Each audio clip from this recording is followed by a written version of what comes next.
So I was about halfway through my list here of these idiots who said, yeah, it's fine with me if drug dealers buy assault weapons through the internet. It's fine with me if wife beaters can just, get on get any old gun they want.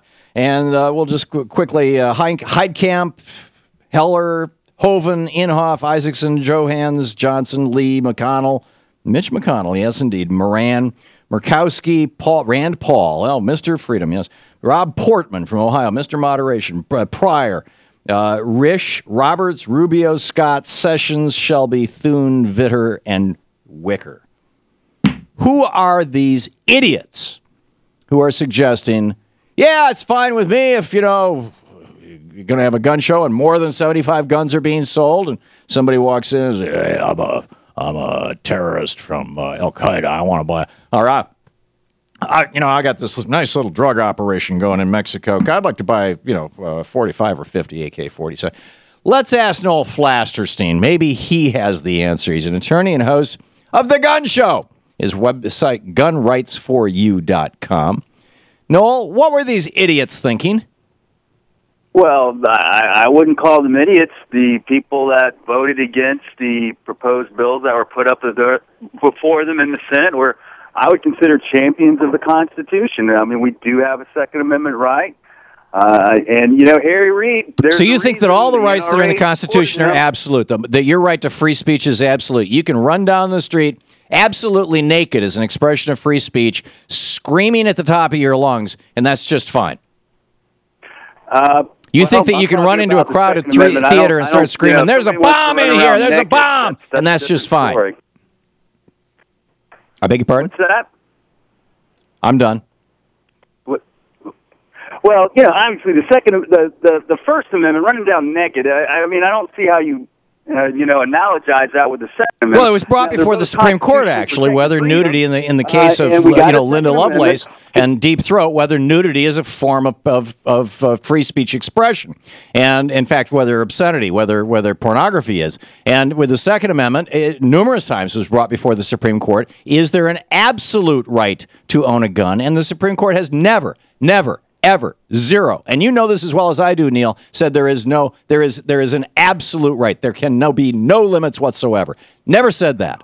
Just like there are no limits on any other right. There's this thing called responsibilities that go with rights. Laws prohibiting drugs doesn't stop people from using drugs.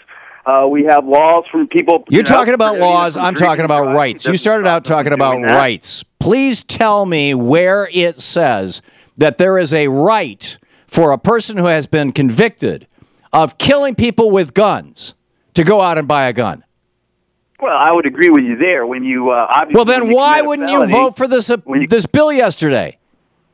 But I have a right as an individual to own an assault rifle if I want to. Not if you've been convicted of beating your wife, at least under this legislation.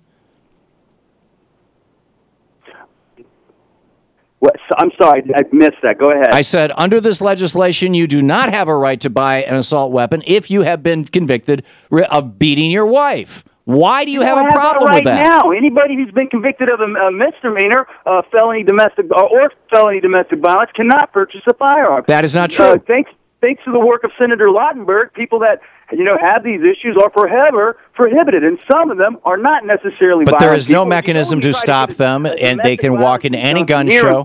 It's 99% chance it's going to be granted because judges are going to err on the side of caution. And I assure you, as a person that has fought these things, has actually sought to enforce them to protect clients, sometimes, people trying to seek them aren't necessarily being forthright with the court, and this has a big impact on a person's ability and their rights to own and have firearms, which is a constitutional protected right. Even in cases where these alleged batterers haven't even been arrested, or no medical or doctor records to support it. Okay, Neil, so what you're saying basically is, if we have a law, it's not going to be, it might be somewhat successful at keeping guns out of the hands of crazies, but it's not going to be entirely successful. So why even bother? And okay, I got that. Why do we even bother having laws against bank robbery? People still rob banks. Well, we're trying to affect behavior, and by having a law against bank robbery, that decreases the likelihood that it'll occur. But then why not have a law that says if you're crazy or you're a killer or you're a wife beater, you can't have a damn gun? We already have those laws. What are you talking about? You can't go to a gun show and buy one. The laws that they were trying to propose want to take law-abiding citizens' rights. Because Noel, they want to restrict me from buying an assault rifle. Why are we talking assault rifle? Why aren't we talking machine guns? Those weren't on. Nobody is talking. Why not? I think those are much more deadly.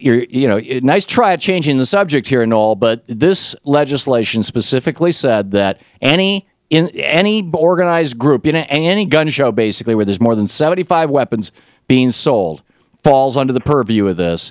Less than that, crazies can still buy guns. But, I mean, this was full of loopholes. But it was a beginning. It was a simple step. More than 75 guns being sold, then they at least have to do a background check and make sure that the person buying the gun is not a convicted felon, a person who is being treated for mental illness, or a person who has violent criminal past. That like I said, the wife beater thing. It's a cliche, but I think it stands quite well because a lot of women are killed by their husbands, and more often than not by guns. And I just don't get your outrage at I just don't get it. Can you explain it to me? I will explain it to you. Limiting my access as a law-abiding American. Nobody's limiting your access. To firearms. Limiting my access. Nobody's limiting your access. Limit the criminals. Because, Tom, what's going to happen? You're going to say, no, you can't own a gun anymore. Are you saying, Neil, that by having to wait 3 minutes for a background check, you're being limited? Legislation is slowly designed to take away our rights as individuals. Oh, come on. To arm ourselves. That is nonsense. Hey. That is absolute nonsense. In fact, well, that's the lie that the president was referring to. Noel Flasterstein, gunrightsforyou.com. You're listening to the Thom Hartmann Program. Call 866-987-THOM. Noel, if you're still on the line, I apologize if I called you a liar. I didn't intend to, but the NRA is saying that. The president called him out. Noel, thanks for being with us.